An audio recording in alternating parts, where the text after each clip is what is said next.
तो आज का जो हमारा टॉपिक है वो है रस, और रस से संबंधित जितना भी आपका टोटल बेसिक था वो सब हमने फर्स्ट पार्ट में ही कंप्लीट करा दिया था। आज जो हम पढ़ने वाले हैं वो है सबसे पहले रस का प्रकार, रस का स्थायी भाव और कवि का नाम। यहाँ पर यदि बात की जाए रस के प्रकार की, तो रस के जो प्रकार होते हैं वो आपके टोटल 11 होते हैं, जिसमें से अभी हम 7 देखने हैं और 7 के बाद हम आगे देखेंगे। ठीक, तो यहाँ पर सबसे पहला जो है हमारा वो है श्रृंगार रस। श्रृंगार रस को 2 भागों में बांटा जाता है, संयोग श्रृंगार और वियोग श्रृंगार। इसके यदि स्थायी भाव की बात की जाए तो वो होता है आपका रति या प्रेम। अब ये संयोग श्रृंगार या वियोग श्रृंगार क्या होता है तो इसे हम आगे देखेंगे, तब हम श्रृंगार रस को पढ़ेंगे। ठीक, और यहाँ इसके कवि के नाम पूछा जाए तो आप बताओगे भरत मुनि। ठीक, इसके बाद दूसरा है हमारा हास्य रस। हास्य रस के यदि स्थायी भाव की बात की जाए तो वो होता है आपका हास, और कवि का नाम आपका भरत मुनि ही रहता है। ठीक, तीसरा है आपका करुण रस, और करुण रस के स्थायी भाव की बात की जाए तो वो होता है आपका शोक, और कवि का नाम पूछा जाए तो भरत मुनि। ठीक, इसके बाद चौथा है आपका वीर रस।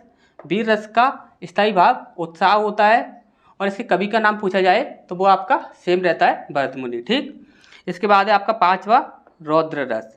रौद्र रस के यदि स्थायी भाव की बात की जाए तो वो होता है आपका क्रोध, और यदि कवि का नाम पूछे तो भरत मुनि। ठीक, इसके बाद है आपका छठवा भयानक रस। भयानक रस का स्थायी भाव होता है आपका भय, और कवि का नाम पूछे तो भरत मुनि। सातवां है आपका बीभत्स रस। बीभत्स रस का जो स्थायी भाव होता है वो आपका जुगुप्सा भी बोल सकता है, घृणा भी बोल सकता है, दोनों में से कोई भी बोल सकता है। तो आपको देखिए दोनों का मतलब एक ही होता है, लेकिन आपको ये दोनों ही नाम याद रखने होंगे। ठीक, और कवि का नाम जो होता है वो होता है आपका भरत मुनि। ठीक, तो यहाँ तक आपने देख लिया है। इसके बाद हमारे ये 7 हो चुके हैं, हमें टोटल 11 पढ़ने हैं, तो आगे देखते हैं, तब तक आप इसका स्क्रीनशॉट ले लीजिए।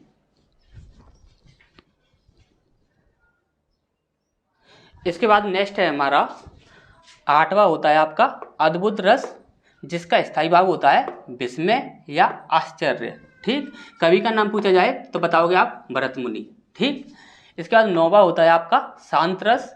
इसका स्थायी भाव होता है शाम या निर्वेद। इसे हम बोलते हैं वैराग्य या वीतराग। ठीक, शाम को बोलते हैं हम वैराग्य, और निर्वेद को बोलते हैं हम वीतराग। ठीक, और यदि कवि का नाम पूछा जाएगा तो आप बताओगे भरत मुनि। ठीक, इसके बाद है आपका 10वां वात्सल्य रस। वात्सल्य रस की बात की जाए तो इसका स्थायी भाव होता है आपका वात्सल्य।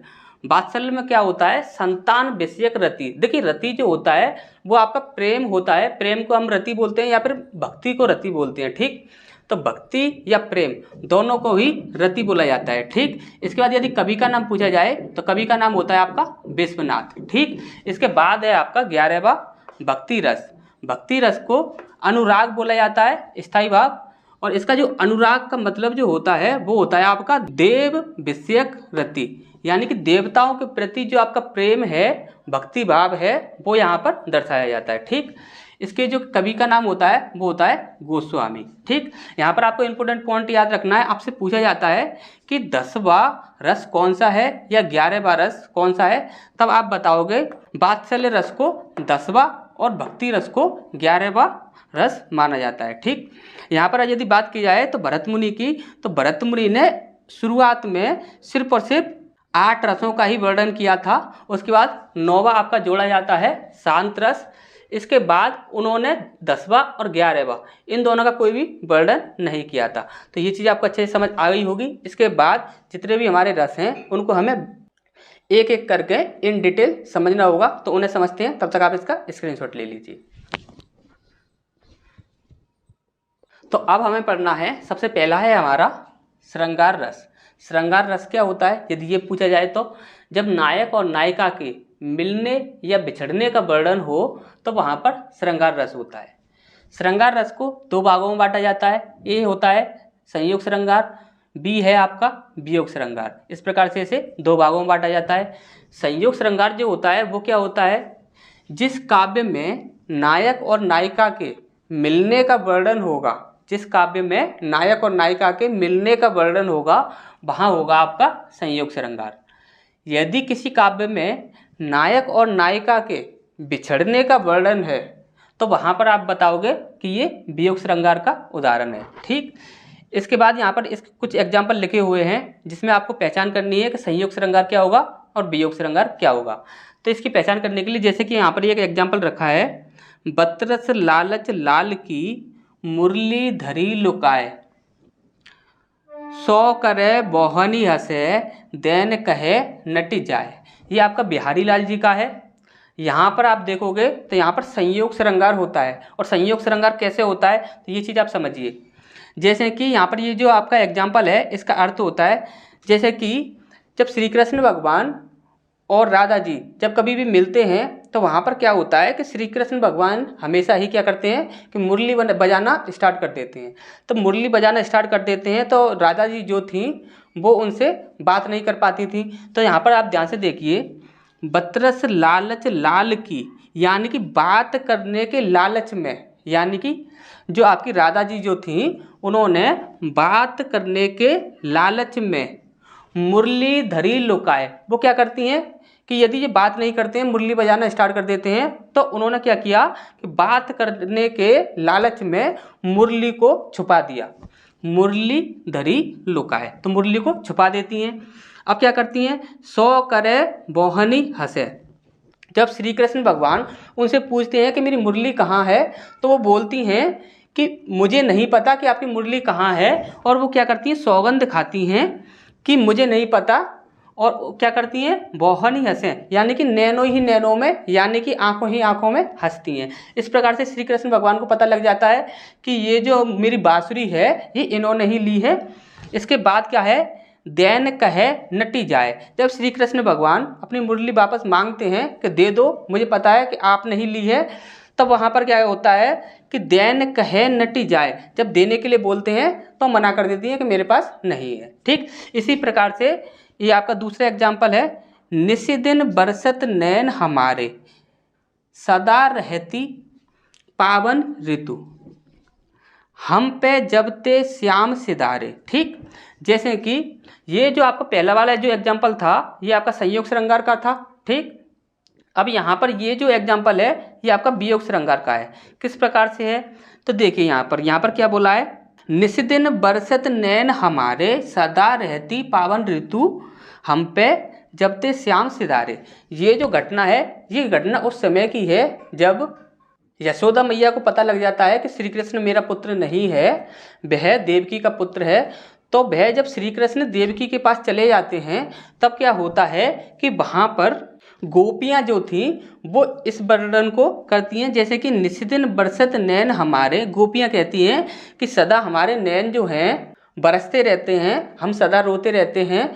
क्यों, क्योंकि जब से श्याम सिदारे, यानी कि जब से श्याम चले गए हैं यहाँ से, जब से श्याम, तब से हमारी आंखों से आंसू जो हैं वो रुकने का नाम नहीं ले रहे हैं। ठीक, तो ये चीज़ आपको अच्छे से समझ आ गई होगी। यहाँ पर जो पहला एग्जाम्पल था इसमें आपका संयोग श्रृंगार था क्योंकि दोनों के मिलने का वर्णन था, और यहाँ पर वियोग श्रृंगार होगा। क्यों, क्योंकि दोनों के बिछड़ने का वर्णन है। ठीक, तो यहाँ पर ये चीज़ आपको अच्छे से समझ आ गई होगी। नेक्स्ट की ओर बढ़ते हैं, तब तक आप इसका स्क्रीनशॉट ले लीजिए।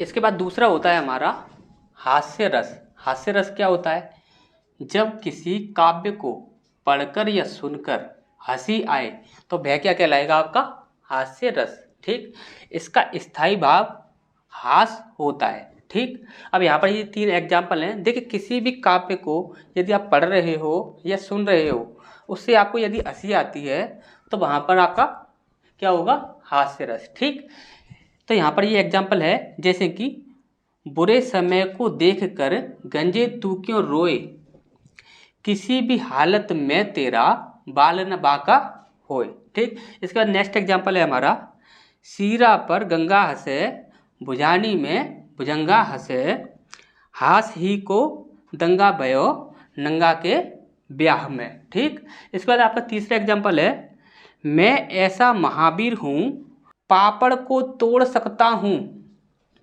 अगर आ जाए गुस्सा तो कागज को भी मोड़ सकता हूँ। तो ये चीज़ आपको अच्छे से समझ आ गई होगी।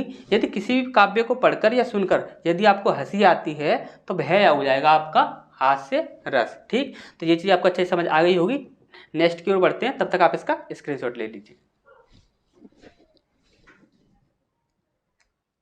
इसके बाद नेक्स्ट है हमारा करुण रस। करुण रस का यदि इसका स्थायी भाव पूछा जाएगा तो आप बताओगे शोक। ठीक, इसमें किसी अपने के बिछुड़ जाने, दुख, परेशानी, अंगों की क्षति आदि का वर्णन हो। जहाँ पर आपको ऐसा दिखेगा जैसे कि अपने का किसी का बिछुड़ जाना या दुख या परेशानी, किसी अंग का बिछुड़ जाना, जैसे कि अभी किसी का हाथ कटा हुआ है या किसी का पैर कटा हुआ है या किसी का एक हाथ नहीं है या किसी का एक पैर नहीं है या फिर कोई गूंगा है, तो जिसके प्रति यदि आपको दया आती है, यदि आप दया आती है तो वहाँ पर होता है आपका करुण रस। ठीक, जैसे कि अब इसके बारे में और यदि समझें तो इसमें विभाव, अनुभाव और व्यभिचारी भाव तीनों मिलकर शोक नामक स्थायी भाव की उत्पत्ति करते हैं। ठीक, अब यहाँ पर ये आपको एक एग्जाम्पल दिख रहा होगा, जैसे कि मणि खोए भुजंग सी जननी, फनसा पटक रही थी शीश, अंधी आज बनाकर मुझको, किया क्या न्याय तुमने जगदीश। ठीक, तो ये चीज़ आपको अच्छे समझ आ रही होगी। अगर नहीं समझ आ रही है तो ये देखिए उस समय की घटना है जब श्रवण कुमार जो थे उनकी जब मृत्यु हो जाती है और उनकी माँ जो है वो उस समय रो रही होती हैं, तो उस समय का ये वर्णन है। तो यहाँ पर देखेंगे आप ध्यान से, तो यहाँ पर आपसे काफ़ी सारी चीज़ें पूछी जाती हैं, जैसे कि यहाँ पर स्थायी भाव क्या होगा, तो स्थायी भाव होगा आपका शोक। ठीक, इसके बाद यदि आपसे पूछा जाए कि विभाव क्या होगा, तो विभाव आपके यहाँ पर दो होंगे, एक आलंबन और एक आश्रय। आलंबन क्या होगा, तो आलंबन होगा श्रवण कुमार, यानी कि आलंबन होता कौन है, जिसके कारण जो भाव होता है वो उत्पन्न होता है, वो कहलाता है आपका आलंबन। ठीक, इसके बाद है आपका आश्रय।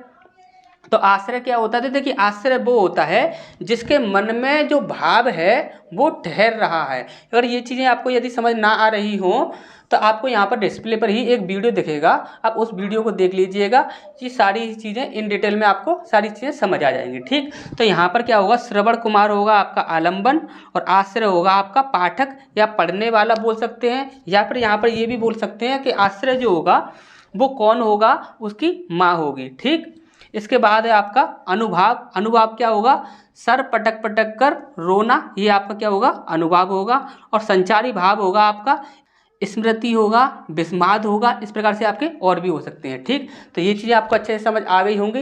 यदि किसी भी प्रकार का यदि कोई भी कन्फ्यूजन है तो आप कमेंट बॉक्स में कमेंट कीजिए, जो भी आपका कन्फ्यूजन होगा वो दूर किया जाएगा। और जो भी आपके बाकी के जो बच्चे हैं उन्हें हम नेक्स्ट क्लास में देखेंगे। और यदि ये सारी चीज़ें आपकी समझ ना आ रही हों तो आप यहाँ पर डिस्प्ले पर आपको एक वीडियो दिखेगा, आप उसे देख लीजिए, सारी चीज़ें आपकी क्लियर हो जाएंगी। तो मिलते हैं फिर नेक्स्ट क्लास में।